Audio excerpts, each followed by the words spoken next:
आप उसे यही कह सकते हैं कि आज न्याय, नैतिकता और संविधान को किस तरीके से कुचलने की ये कोशिश हो रही है। अगर जो सरकार के विरोध में खड़ा होगा, विपक्ष से सवाल होगा और हर चीज का जिम्मेदार तो जाहिर है नेहरू को ठहराया जाएगा। पदोन्नति होती है, अनुराग ठाकुर की कैसे पदोन्नति हुई, प्रवेश वर्मा की कैसे पदोन्नति हुई, लगातार मुसलमानों को मारने काटने के नाम पर, क्योंकि एक मैसेज देकर के अपने वोटरों को खुश करने के लिए, देखिए राम मंदिर के नाम पर, 370 के नाम पर जिस तरीके से वोट बटोरे गए। अब देखिए, अब चुनाव नजदीक है, आप देखिएगा कि किस तरीके के हालात और बच्चे की मंडी लगी है। और जिस तरीके से हम देख रहे हैं कि उस नफरत की मंडी के अंदर आप जितनी नफरत परोस सकें आप उतनी नफरत परोसने का काम कर रहे हैं। अपने हिसाब से लोगों की गिरफ्तारियां की जा रही हैं, अपने हिसाब से लोगों की दुकान, मकान, इबादत गाहें आप सब लूट कर आप ये दिखाना चाहते हैं कि देखिए हमारी सरकार है, हमारा, हम जो चाहें वो करेंगे। जिसको जेल भेजना चाहिए था उसको आज आप भारत रत्न दे रहे हैं। देखिए आज साफ है मोदी सरकार जिस तरीके से, क्योंकि ईडी सीबीआई के दम पर, सत्ता और बल के दम पर जिस तरीके से देश के अंदर तानाशाही चल रही है वो हम देख रहे हैं। सिर्फ एक ही मैसेज देना चाहते हैं कि देखिए अगर हमारे खिलाफ कोई बोलेगा तो अंजाम वो भुगतेगा। हम चाहे अगर उसके अंदर हम तमाम संजीव भट्ट जैसे जस्टिस लोया जैसे लोगों को अगर हम देखें तो देखिए उनके सामने मौलाना साहब तो बहुत छोटी चीज़ हैं। हमने नासिर और जुनैद को भी देखा कि किस तरीके से नासिर और जुनैद को मौत के घाट उतारा गया, लेकिन किसने आवाज़ उठाई। और फिर उसके बाद उल्टा किसके ऊपर, किस तरीके से आपने देखा कि पुलिस वालों के ऊपर उल्टा केस होता है।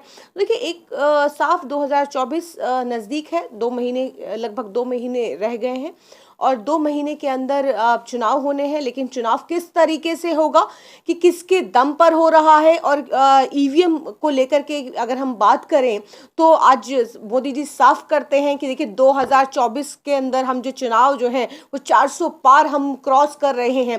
देखिए इस तरीके की गिरफ्तारियां बहुत छोटी चीज़ है कि उन्होंने जो भी जुमला बोला या जो भी उन्होंने अपने भाषण में जो बात कही, देखिए मैं उनका क्योंकि जाहिर है जो भाषण देता है, जो अपनी बात रखता है, तो देखिए उसका पूर्णतः तो मैं समर्थन नहीं करती, लेकिन जो उन्होंने कहा कि उसके अंदर कहीं से भी किसी की भावना किस तरीके से आहत होती है मैं नहीं समझ पा रही हूँ। क्योंकि एक संसद के अंदर बाहर आप क्या बोलते हैं, एक वक्ता के तौर पर आप क्या बोलते हैं, आप भाषण में किस बात को किस तरीके से रख रहे हैं, और संसद के अंदर देश का जो सबसे बड़ी अदालत हम संविधान का जो मंदिर है हम उसके अंदर देखते हैं कि किस तरीके से किन शब्दों का इस्तेमाल होता है।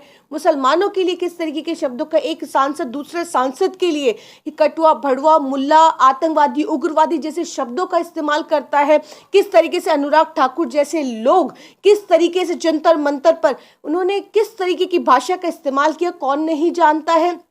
आज ऐसे लोग जो आज जिनको भारत रत्न दिया जा रहा है, शर्म आती है कि आज हम उस देश के अंदर रहते हैं जहां पर जिनको हजारों की जो संख्या के अंदर जो लोग मार दिए गए, काट दिए गए, उनको जिनको जेलों के अंदर जाना चाहिए था, आज वो उनको भारत रत्न दिया जा रहा है। आज वो सबसे ऊंची कुर्सी पर हथियाने के लिए कुछ सबसे ऊंची कुर्सी पर बैठे हुए हैं। तो इससे ज्यादा और शर्म की बात क्या होगी। सबका साथ सबका विकास, लेकिन दोहरा कानून अपनाया जाता है। लोग संसद में खड़े होकर अपशब्द बयान करते हैं, मतलब रैलियों में, लेकिन अगर मौलाना जलसे में कोई ऐसा शब्द बोलने जो कि प्रतिबंधित भी नहीं है तो उन पे मुकदमा लग जाता है। देखिए मौलाना ने जो बोला मैं तो कहीं भी नहीं देख रही हूँ कि वो विवादित है। अगर कुत्तों के लिए बोलने की बात आई है, क्योंकि अनुराग ठाकुर का अगर हम बयान याद करें और अनुराग ठाकुर के शब्द हम याद करें तो किस तरीके के शब्द, गोली मारो, इस तरीके के शब्द उन्होंने इस्तेमाल किए। और फिर ये कहा गया कि ये आपके लिए शब्द नहीं है। प्रवेश वर्मा जैसे लोग उन्होंने किस तरीके के शब्दों का इस्तेमाल किया, और फिर ये कहा गया कि ये आपके लिए शब्द नहीं है। तो देखिए ये कौन तय करेगा कि ये शब्द किसके लिए है। ये जो शब्द उन्होंने बोले हैं जलसे के अंदर जो बोला है मुफ्ती साहब ने, वो किसके लिए थे, वो किसको उन्होंने कहा। तो जिस तरीके से अनुराग ठाकुर के ऊपर कोई कार्यवाही नहीं होती है तो फिर मौलाना साहब के ऊपर इस तरीके की कार्यवाही क्यों होती है। जलसों में जो उन्होंने कहा, जैसे सीरिया, मिस्र और जो हमास मतलब फलस्तीन में हो रहा है, इजराइल जो कर रहा है, पूरी दुनिया में जो मुसलमानों के साथ हो रहा है, वो ये सब सारी बातें बोलने के बाद वो एक शेर पढ़ते हैं कि आज कुत्तों का दौर है, कल हमारा दौर भी आएगा। तो उन्होंने भारत से रिलेटेड कोई ऐसी बात नहीं कही है, या किसी को भारत में किसी को कुत्ता नहीं कहा है। फिर भी जो भारत के लोग हैं, भारत के कुछ जो सांसद है, उन्होंने उन पे एफआईआर दर्ज करवाया और उनको एटीएस के थ्रू पकड़वाया। देखिए, ये तो बिल्कुल उस तरीके की बात हो गई कि साडा कुत्ता कुत्ता और तोड़ा कुत्ता टॉमी, इस तरीके की बात हो गई कि आज अगर आप कहें तो सब कुछ ठीक है, और अगर इधर से कोई अगर कोई जुमला कह दिया जाता है, वो भी आपके ऊपर नहीं कहा गया, लेकिन फिर भी आप उसको अपने ऊपर लेते हैं और गिरफ्तारियां करते हैं। तो देखिए, जाहिर है तानाशाही है, क्योंकि इसको इसी तरीके से हम कह सकते हैं कि लश्कर भी तुम्हारा है, सरदार भी तुम्हारा है, तुम झूठ को सच लिख दो, अखबार भी तुम्हारा है। इस दौर के फरियादी जाएं तो जाएं कहाँ, क्योंकि अखबार भी तुम्हारा है और कानून भी तुम्हारा है। तो इस तरीके से हम लगातार देखते रहे, क्योंकि ये मोदी सरकार साफ कर रही है, और ये बिल्कुल शीशे की तरह साफ है कि आज अगर मैंने बात की संजीव भट्ट की बात करी कि संजीव भट्ट किस तरीके से पूरी तरीके से सरकार के खिलाफ खड़े थे, तो आज उनको पेरोल नहीं मिलती है। लेकिन वहीं पर राम रहीम जैसे लोगों, बलात्कारी और भ्रष्टाचारी लोगों को किस तरीके की पेरोल मिलती है, वो जेल के अंदर कम और बाहर ज्यादा नजर आते हैं। तो आप देखिए कि भाजपा के अंदर आप चले जाइए तो आपके पुराने जितने भी गुनाह हैं, पुराने आपके ऊपर जितने भी आरोप हैं, सब वो माफ हो जाते हैं, वो पूरी तरीके से साफ हो जाता है। और वो आपने देखा कि किस तरीके से हम जस्टिस लोया की बात करते हैं, हम संजीव भट्ट की बात करते हैं। हमने ये भी देखा कि गुजरात दंगों के अंदर RK राघवन किस तरीके से मोदी जी को SIT की जांच के अंदर उनको क्लीन चिट देने का काम करते हैं। इनाम में उनको क्या मिलता है? तो इनाम में हाई कमिश्नर नियुक्त किए जाते हैं। तो ऐसी तमाम जो अमित शाह, अगर आप बात करें कि अमित शाह एक फर्जी एनकाउंटर के अंदर जो जज साहब थे, तो उनको किस तरीके से, जस्टिस गोगोई को किस तरीके का इनाम मिला, वो सब जानते हैं। बाबरी मस्जिद विध्वंस के मामले के अंदर जिस तरीके से आपने देखा कि वो 9 नवंबर को ये फैसला आता है और 17 नवंबर को वो रिटायर होते हैं। रिटायरमेंट के ठीक पहले जो अब ज्ञान व्यापी का आपने देखा कि किस तरीके से एक दिन पहले अब जज साहब फैसला देके जाते हो रिटायरमेंट, तो आप इसको क्या कहेंगे? आप इसे यही कह सकते हैं कि आज न्याय, नैतिकता और संविधान को किस तरीके से कुचलने की ये कोशिश हो रही है। तो आप इसको इसी तरीके से देख सकते हैं कि, और ये देखते हैं कि आप जो भी सरकार के खिलाफ खड़ा होगा, ED CBI उसके घर पहुंचेगी। आपने देखा कि हेमंत सोरेन को किस तरीके से डराने धमकाने की कोशिश की गई, किस तरीके से उनके ऊपर ED CBI की जांच बिठाई गई, और उसके बाद किस तरीके से सरकार को गिराने की कोशिश की गई। तो देखिए, ये पूरी तरीके से क्या दर्शाता है? दर्शाता है कि आज देश के अंदर तानाशाही है, लोकतंत्र को खत्म करने की कोशिश की जा रही है। अब गुजरात दंगों की बात की, असम में तो एक टीवी चैनल के मालिक है, वो खुलेआम टीवी पर आकर गुजरात दंगों की बात मुसलमानों को मतलब थ्रेट दे रहे हैं कि आपने देखा नहीं असम में क्या हुआ था, गुजरात में क्या हुआ था। हाँ। मुफ्ती की इस बयान के बाद वो इस तरह के थ्रेट दे रहे हैं, कविता पढ़ रहे हैं टीवी पर खुलेआम आकर। देखिए, मैंने कहा ना आपको कि आप बीजेपी के अंदर हैं, तो आपकी किसी तरीके की कोई गिरफ्तारी नहीं होगी, कि कोई सवाल नहीं होगा। आप ये देखिए कि चंडीगढ़ चुनाव हुए, साफ तौर से किस तरीके से लोकतंत्र की धज्जियां उड़ाई गई, और फिर उसके बाद 8 वोट को किस तरीके से खत्म करके आज वहां पे मेयर चुनाव को लेकर के सुप्रीम कोर्ट टिप्पणी करता है। लेकिन उस जो अधिकारी था, अधिकारी पर कोई सवाल नहीं है। तो सवाल किस पर होगा? सवाल तो आप अगर जो सरकार के विरोध में खड़ा होगा, विपक्ष से सवाल होगा, और हर चीज का जिम्मेदार तो जाहिर है नेहरू को ठहराया जाएगा। मेन स्ट्रीम मीडिया के एंकर ये कह रहे हैं कि कुत्ता जो है हिंदुओं को कहा गया है। असल में लोगों में गुस्सा जब से बढ़ा है, जब से ये उनका स्टेटमेंट है कि कुत्ता हिंदुओं को कहा गया है। ये कुत्ता तो मैं समझती हूँ कि कोई हिंदू धर्म को लेकर के उसको पूजा भी नहीं जाता, कोई उससे भावना भी आहत नहीं होनी चाहिए। और कुत्ते को लेकर के तो शायद मुझे लगता है कि अगर कुत्ते से बहुत ज़्यादा प्यार है और हिंदुओं को, और खास करके एक खास जो दल है उसको ज़्यादा परेशानी है, तो सभी जितने भी आवारा कुत्ते जो सड़कों पर घूम रहे हैं उनको भी एक राष्ट्रीय जो पद है उनको दे देना चाहिए। जिस तरीके से गाय को लेकर के अलग अलग तरीके की राजनीति होती है, गौ रक्षा के नाम पर अलग अलग तरीके की राजनीति होती है, और वो भी स्टेट वाइज होती है। हम सब जानते हैं कि किसी स्टेट के अंदर भावना आहत होती है, किसी स्टेट के अंदर परमिशन दी जाती है। बिल्कुल जाहिर जाहिर है अगर भावना आहत हो रही है तो पहले ये काम करना चाहिए कि उसको राष्ट्रीय पशु घोषित करते हैं, या उसको जो भी भावना आहत हो रही है, क्यों हो रही है, किस लिए हो रही है, पहले तो ये क्लियर किया जाए कि उनको कुत्तों से क्या ऐसा खास लगाव है, तो पहले ये क्लियर किया जाए। उसके बाद किया है उन्होंने, ये बोल रहे हैं कि अपमान किया है हमारा, कुत्ता कह करके। नहीं देखिए, अब ये तो अपने ऊपर है कि आप उसको उस स्टेटमेंट को किस तरीके से ले रहे हैं। आप अगर अपने आप को ऐसा समझते हैं तो फिर उसके अंदर कोई कुछ कह नहीं सकता। कुछ लोग ये भी सवाल उठा रहे हैं कि मौलाना जो कह रहे हैं हमारा दौर आएगा, तो कौन सा दौर लाना चाहते हैं? देखिए, दौर तो हम ये समझते हैं कि दौर एक बेहतर दौर की बात की जाती है कि एक बेहतर दौर, और मौलाना, ये तो मौलाना साहब से अब इतने दिनों में तो पूछताछ कर लेनी चाहिए। अब इन्वेस्टिगेशन में मौलाना साहब ने भी बता दिया होगा कि वो किस दौर की बात कर रहे हैं और कौन से दौर लाने की बात कर रहे हैं।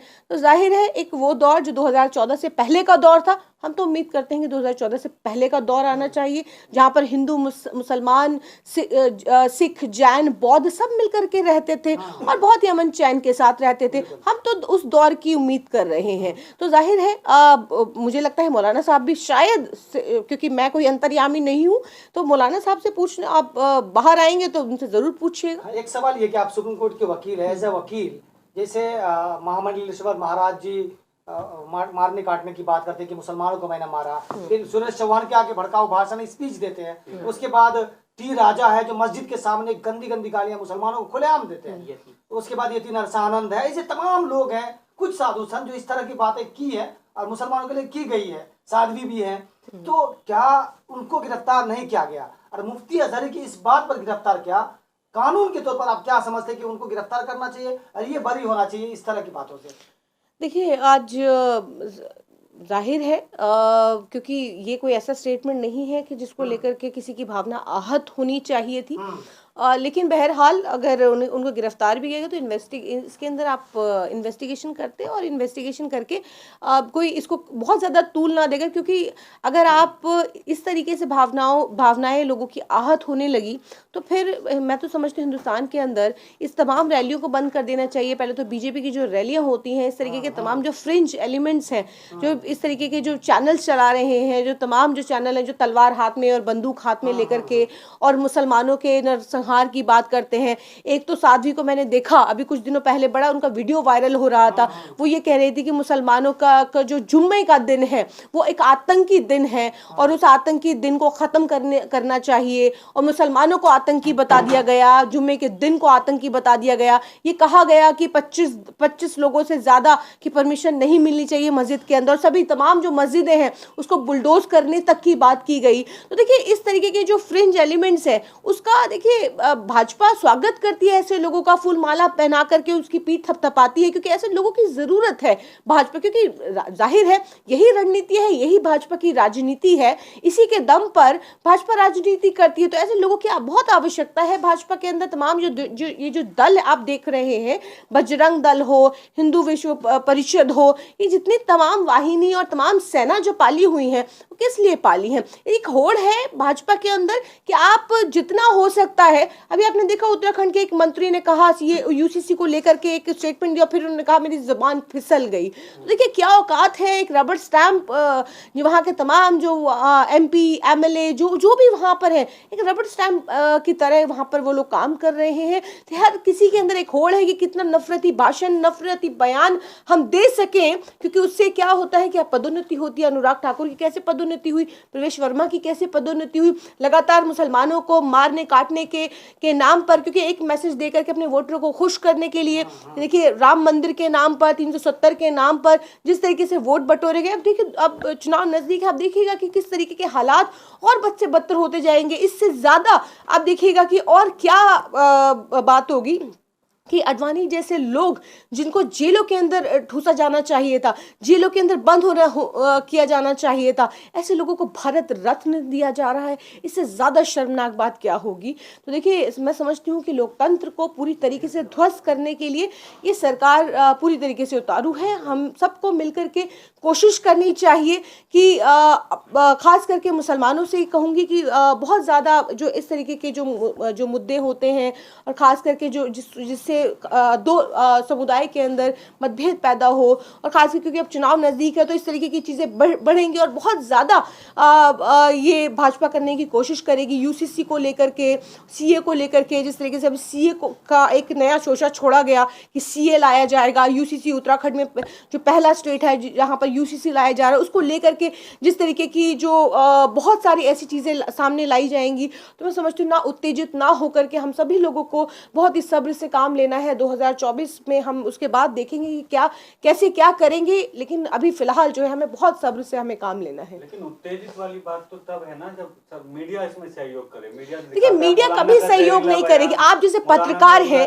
आप जैसे पत्रकार हैं जो कि सलाम करती हूँ, आप जैसे पत्रकारों को आप लोग की हिम्मत को सलाम करती हूँ कि आप लोग ग्राउंड रिपोर्टिंग करते हैं, आप लोग जाते हैं, आप लोग कम से कम आवाज़ जो दबे कुचलों की आवाज़ को उठाने का काम करते हैं, सच्चाई को दिखाने का काम करते हैं। तो आप लोगों की हिम्मत को सलाम है, आप लोगों के जज्बे को सलाम है, क्योंकि गोदी मीडिया तो जाहिर है एक तरफ का प्रचार प्रसार करने में व्यस्त है और 2024 तक इससे भी ज़्यादा हालात आप देखिएगा कि किस तरीके से इंडिया अलायंस को लेकर किस तरीके से झूठी झूठी खबरें फैलाई जा रही हैं, उसको कि इंडिया अलायंस किस तरीके से बिखर गया, टूट गया और हम 400 पार कर रहे हैं, ये तमाम बातें इस तरीके से। लेकिन आप उनसे तो हम उम्मीद छोड़ चुके हैं, हमें उम्मीद आपसे है। हम आपसे कहते हैं कि आप इस पर जो है अपनी पूरी तरीके से आप नज़र बनाए रखें, लोगों की आवाज़ों को उठाने का काम करें, क्योंकि अब जो है लोकतंत्र पूरी तरीके से ख़त्म हो चुका है इस देश से।